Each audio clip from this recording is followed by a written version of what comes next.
하박국 2장 2절에서 20절의 말씀입니다. 여호와께서 내게 대답하여 이르시되 너는 이 묵시를 기록하여 판에 명백히 새기되 달려가면서도 읽을 수 있게 하라.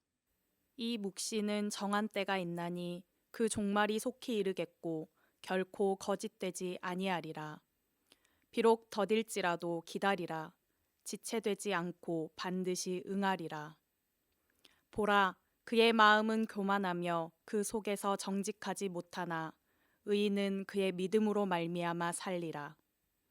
그는 술을 즐기며 거짓되고 교만하여 가만히 있지 아니하고 수월처럼 자기의 욕심을 넓히며 또 그는 사망 같아서 족한 줄을 모르고 자기에게로 여러 나라를 모으며 여러 백성을 모으나니 그 무리가 다 속담으로 그를 평론하며 조롱하는 시로 그를 풍자하지 않겠느냐.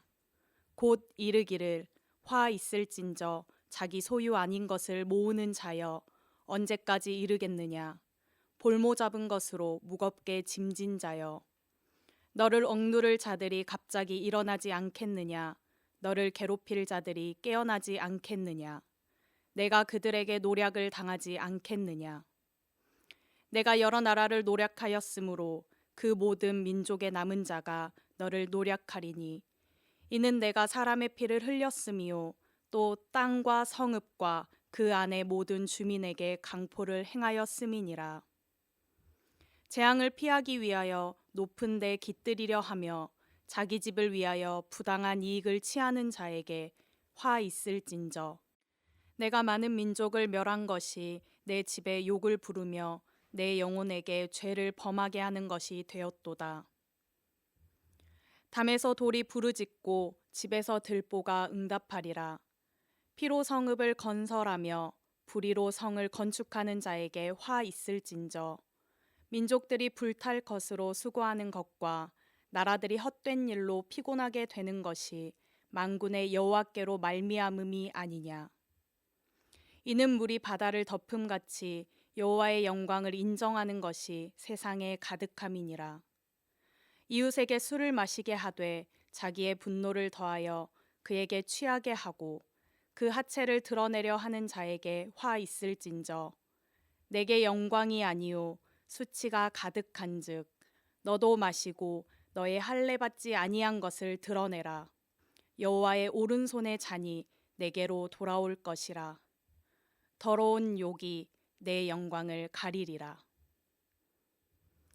이는 내가 레바논에 강포를 행한 것과 짐승을 죽인 것 곧 사람의 피를 흘리며 땅과 성읍과 그 안의 모든 주민에게 강포를 행한 것이 내게로 돌아오리라. 새긴 우상은 그 새겨 만든 자에게 무엇이 유익하겠느냐. 부어 만든 우상은 거짓 스승이라. 만든 자가 이 말하지 못하는 우상을 의지하니 무엇이 유익하겠느냐. 나무에게 깨라 하며 말하지 못하는 돌에게 일어나라 하는 자에게 화 있을진저. 그것이 교훈을 베풀겠느냐.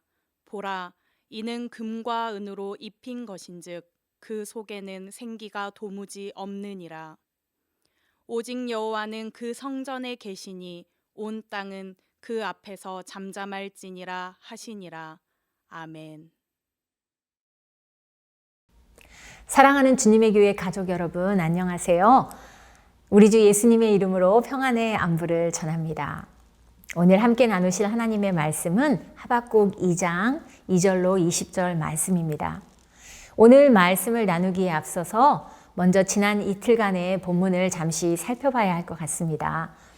하박국은 주전 7세기 말 유다에서 활동하였던 선지자입니다. 이 시기는 유다 백성들이 하나님의 말씀에 순종하지 않고 강포와 간악, 폐역과 겁탈, 변론과 분쟁을 일삼던 그런 시절이었습니다. 사회 전반에 걸쳐 죄악이 난무하는 상황 속에서도 의로움을 지키며 나라와 민족을 위해 하나님 앞에 애통하던 하박국 선지자는 어느 날 하나님께 질문을 하게 됩니다. 하나님은 의로우신데 왜 하나님의 백성들이 악하게 살아가는 것을 허용하시는지요? 왜 의롭게 살아가는 사람들이 고통을 당하게 만드시는 거지요? 제가 이렇게까지 부르짖는데 왜 듣지 않으시고 왜 구원하지 않으시는 거죠? 라고 말입니다.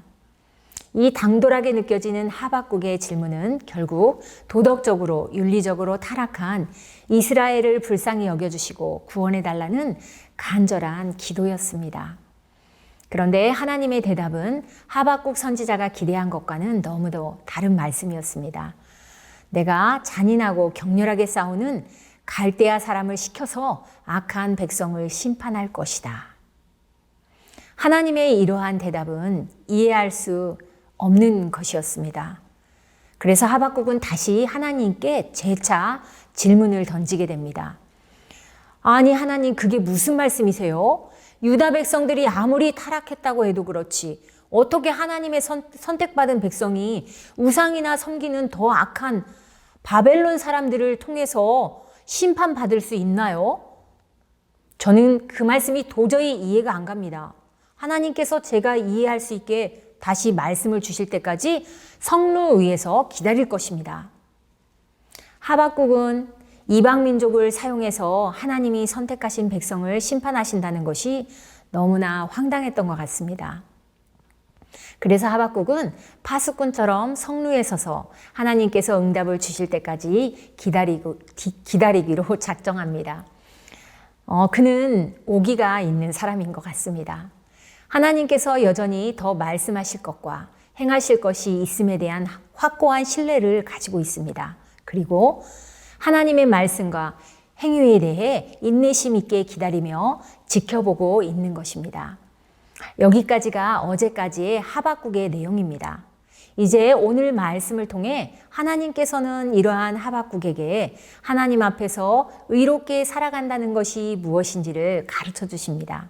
우리 함께 본문 2절과 3절 말씀을 읽어봅시다. 시작. 여호와께서 내게 대답하여 이르시되 너는 이 묵시를 기록하여 판에 명백히 새기되 달려가면서도 읽을 수 있게 하라.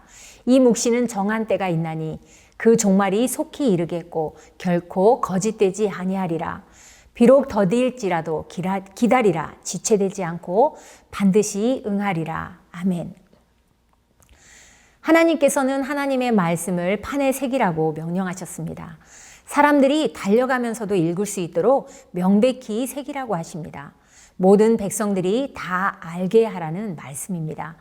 그리고 그 하나님의 말씀이 실현되는 때는 인간들이 생각하고 기대하는 때가 아닌 하나님이 정하신 때라고 말씀하십니다. 하나님의 때와 하박국이 바라는 때가 같지 않지만 하나님께서는 바벨론을 반드시 심판하실 것이라고 말씀하신 것입니다. 기다리라고 하십니다.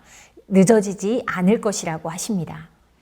모든 부분에서 제한적인 우리들은 우리가 바라는 때에 하나님을 움직여서 일하시도록 하려고 하지만 우리의 조급함으로 하나님의 마음을 바꿀 수 없습니다.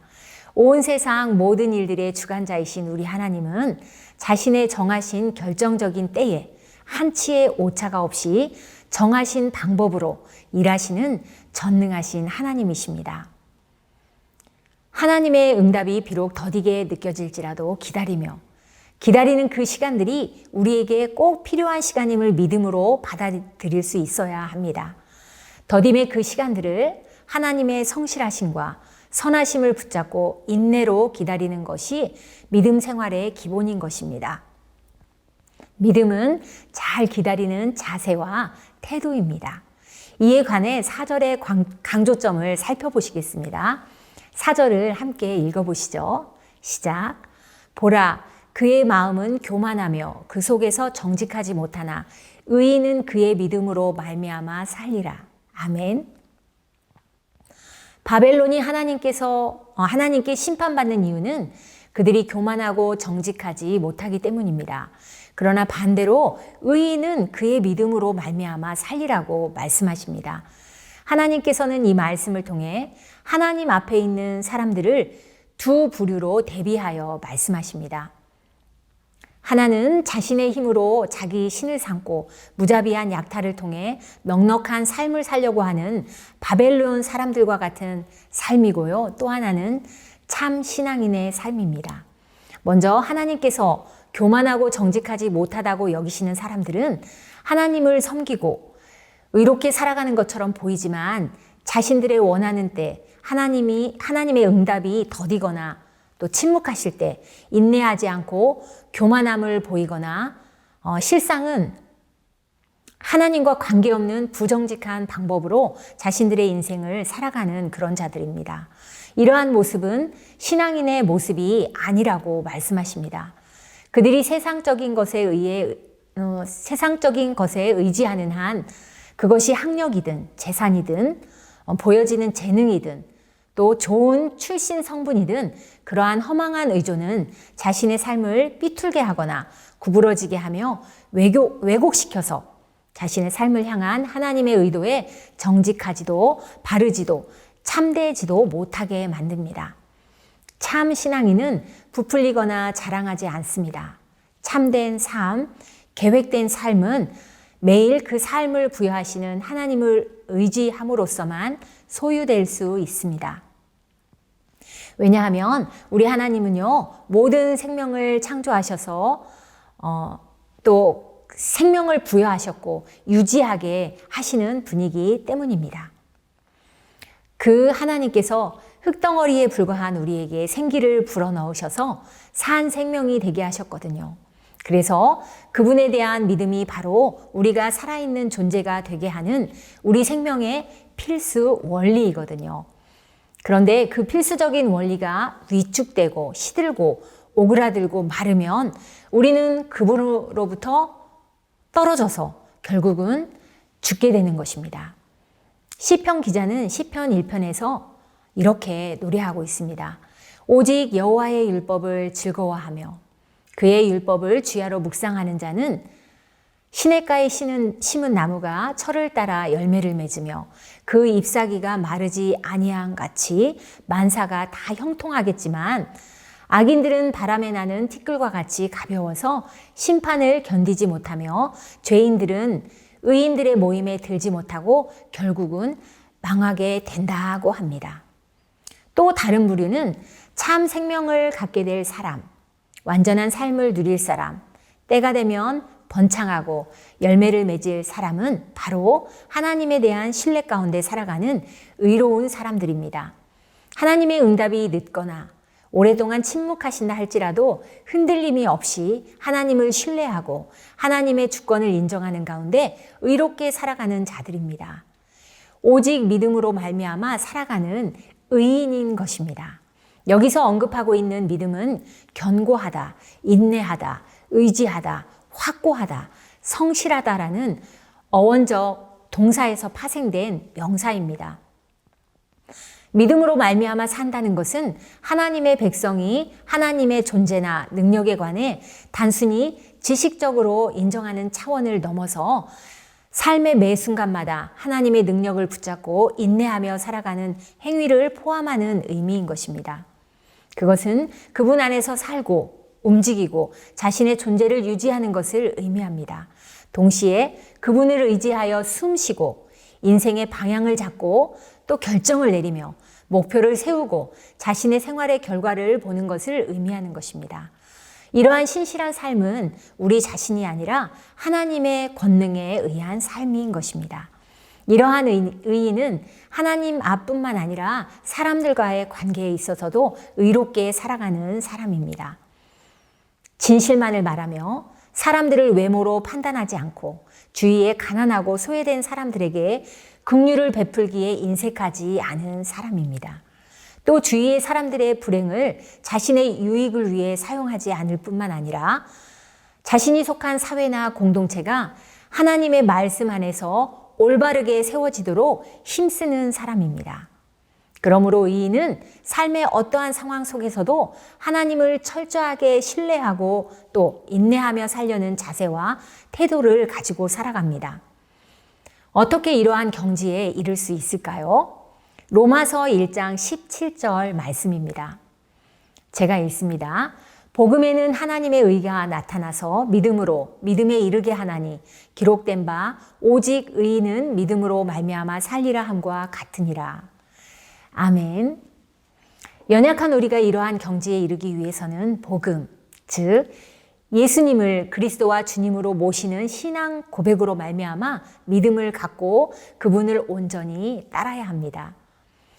5절은 계속해서 바벨론이 사악한 방법을 통해 부를 축적하고 주변 영토를 확장하면서도 만족함이 없이 계속해서 주변국의 백성들을 고통 속에 빠뜨리는 무자비한 백성임이 드러나 있습니다.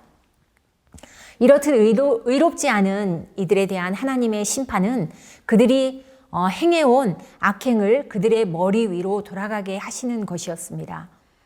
6절로부터 하나님의 화가 임할 것이라는 선포와 함께 그 악행들을 구체적으로 기록하고 있습니다. 첫 번째, 그들은 남의 것을 탐하고 잔인한 폭력을 행사하였습니다. 본문 6절, 자기 소유 아닌 것을 모으는 자여라는 표현은 그들이 주변 국가를 침공하여 승리한 후 그들로부터 돈, 인력, 많은 재물을 빼앗은 것을 의미하는 것이고요. 볼모 잡은 것으로 무겁게 짐진 자라는 말은 어려운 사람에게 돈을 빌려주고 과도한 서약서를 받아서 돈을 갚을 수 없는 상황을 또 만들고요. 그가 가진 모든 것을 결국은 빼앗아 버리는 그런 상황을 말합니다. 7절은 이러한 바벨론의 폭력에 맞서 주변 국가들이 반기를 들고 일어나서 바벨론과 싸우고 노력하게 되는 상황이 오게 될 것이라는 말씀입니다. 8절, 그 이유는 바벨론이 주변국을 침략할 때 그 잔인함으로 식민지가 된 이후에도 폭력과 강포, 많은 피를 흘렸기 때문이라고 말씀합니다. 우리나라가 일제강점기를 통해 그 수탈과 강포를 당했던 그런 부분들을 생각나게 하는 대목입니다. 남의 것을 탐하고 이웃 무형의 폭력을 행사하는 자는 하나님의 화를 피할 수 없습니다. 두 번째, 자신들의 안락함을 위해 많은 사람들을 희생시켰습니다. 9절, 부당하게 탈취한 것들을 안전하게 거할 높은 지대에 집을 짓는 데 사용하였답니다. 하나님은 이러한 노력이 헛될 것이라고 말씀하십니다. 11절, 담에서 돌이 부르짖고 집에서 들보가 응답하리라 하는 말은 무정물들조차 그 죄를 고발하게 될 것이라는 말씀입니다. 전지전능하신 하나님을 절대로 속이거나 피할 수 없습니다. 폭력으로 이룩한 안전은 하나님이 보장하시지 않는 거짓 안전입니다. 그들이 비록 높은 지대에 튼튼하게 안전 가옥을 지었다 할지라도 하나님의 화를 피할 수 없다고 말씀하십니다. 세 번째, 그들은 피로 성읍을 건설하였습니다. 바벨론이 막강한 제국이 되면서 느부갓네살을 비롯하여 많은 왕들이 새로운 도시들을 건설하였습니다. 그 과정에서 그들은 주변 식민지 국가에서 많은 노예들을 데려와서 강제 노역을 시켰고 수많은 노예들이 목숨을 잃었습니다. 12절은 그렇게 사람의 생명을 경시하는 자들에 대한 심판의 경고입니다. 13절, 이 세상의 많은 제국들이 피 흘림과 약탈을 통해 문명을 발달시켜 나가지만 그들의 노력이 하나님의 진노의 불에 타 없어지게 될 것이고 또 그들의 수고한 모든 것을 헛되게 만드실 것이라고 말씀하십니다. 침략과 살인, 폭력과 불의로 이 세상을 지배하려 했던 바벨론과 같은 나라는 하나님께 화를 당하여 역사의 장에서 사라질 수밖에 없습니다. 불의한 제국들이 쓰러질 것을 말씀하시면서 하나님은 당신이 바라시는 이상적인 세상을 암시하십니다. 함께 14절 말씀을 읽겠습니다. 이는 물이 바다를 덮음같이 여호와의 영광을 인정하는 것이 세상에 가득함이라. 아멘. 온 세상 만민이 하나님의 백성이 되고 하나님의 공의로 통치되는 세상, 하나님의 주권이 회복되는 세상, 하나님의 영광이 모든 사람들의 삶을 통해 인정되는 세상이 물이 바다를 덮음과 같이 가득하게 될 것이랍니다. 생각만 해도 가슴이 떨리고 너무 좋아서 막 소름이 돋아납니다.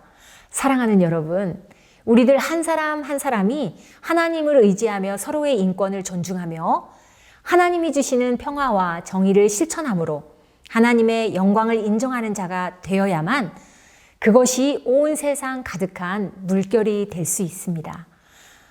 네 번째, 바벨론 사람들은 이웃들을 피폐하게 만들었습니다. 15절입니다.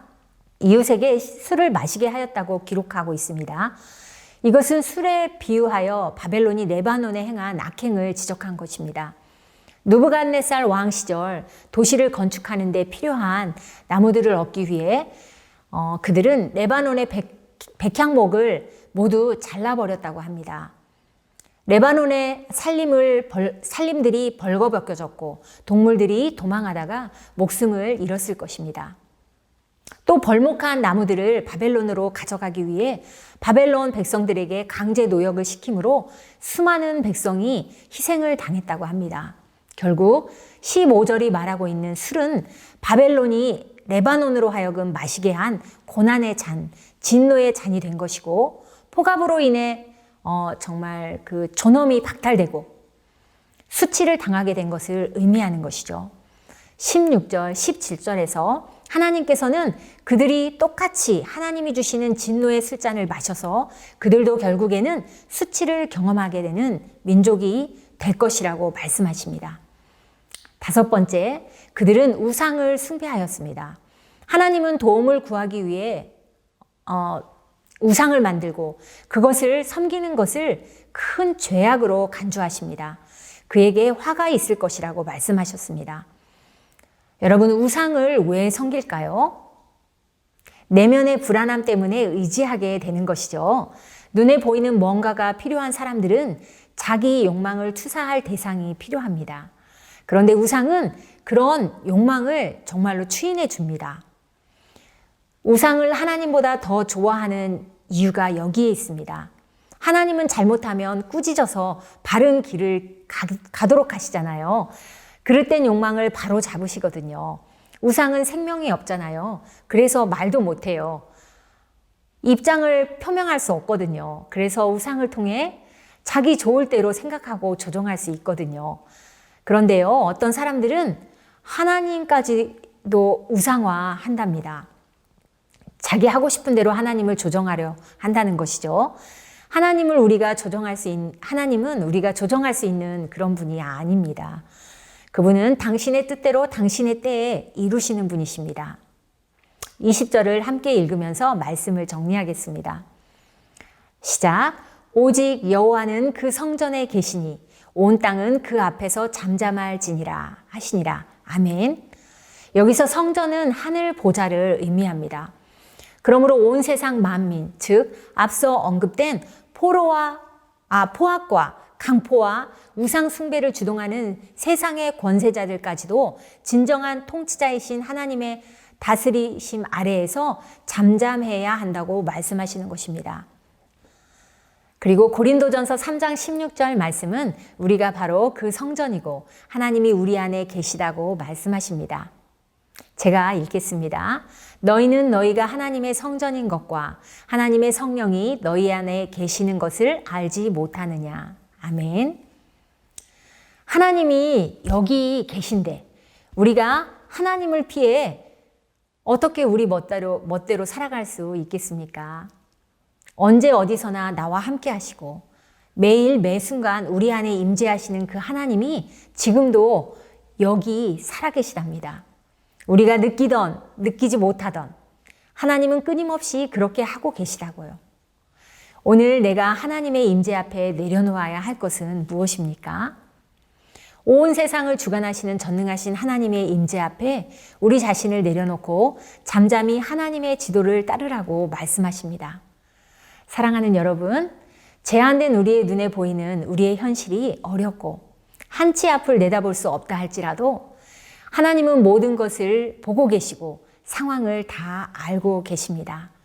오늘 하박국 선지자의 애끓는 왜요? 언제까지요? 라는 호소에 응답하신 하나님의 음성을 통해 위로받으시고 새 힘을 얻으셨기를 바랍니다.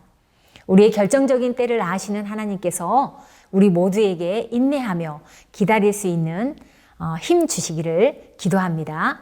오직 믿음으로 말미암아 살아가는 여러분, 하나님을 신뢰하기 때문에 끝까지 인내하며 하나님의 때를 기다리기로 다짐하는 여러분에게, 사랑하는 자녀들에게, 모든 믿음의 가족들에게, 물이 바다를 덮은 같은 하나님의 영광과 은혜가 가득 넘치시기를 바랍니다. 사랑합니다.